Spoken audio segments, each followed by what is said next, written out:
Assalamualaikum teman-teman, perkenalkan nama saya Eunike Lisda Tarua.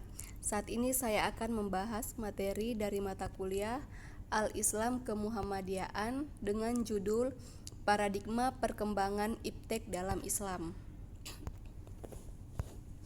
Di sini saya mengambil rumusan masalah. Yang pertama, apa pengertian paradigma dan iptek?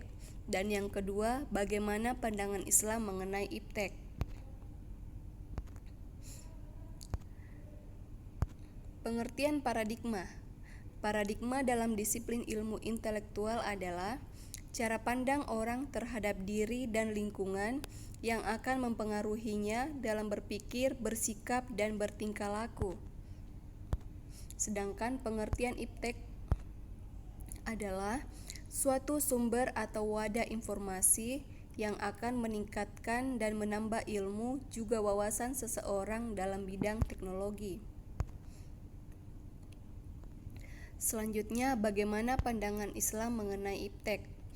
Dalam pandangan Islam, semua tidak ada yang haram, kecuali jika terdapat nas atau dalil yang tegas dan pasti, karena Islam bukan agama yang sempit.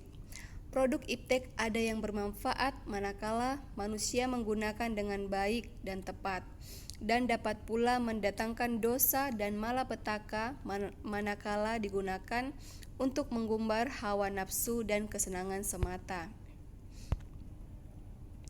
Islam tidak menghambat kemajuan iptek, tidak anti produk teknologi, tidak akan bertentangan dengan teori-teori pemikiran modern yang teratur dan lurus, asalkan dengan analisa-analisa yang teliti, objektif, dan tidak bertentangan dengan dasar Al-Quran. Selanjutnya, rambu-rambu pengembangan iptek dalam Al-Quran. Al-Quran memuat segala informasi yang dibutuhkan manusia, baik yang sudah diketahui maupun belum diketahui. Informasi tentang ilmu pengetahuan dan teknologi pun disebutkan berulang-ulang dengan tujuan agar manusia bertindak untuk melakukan nazar. Teks-teks Al-Quran yang terkait dengan ilmu pengetahuan dan teknologi adalah sebagai berikut. Yang pertama, wahyu pertama Qiyas Al-Alaq 1-5 menyuruh manusia untuk membaca, menulis, melakukan penelitian dengan dilandasi iman dan akhlak yang mulia. Yang kedua, sedangkan perintah untuk melakukan penelitian secara jelas terdapat dalam Qiyas Al-Ghasyiyah ayat 17-20. Selanjutnya, dampak positif iptek.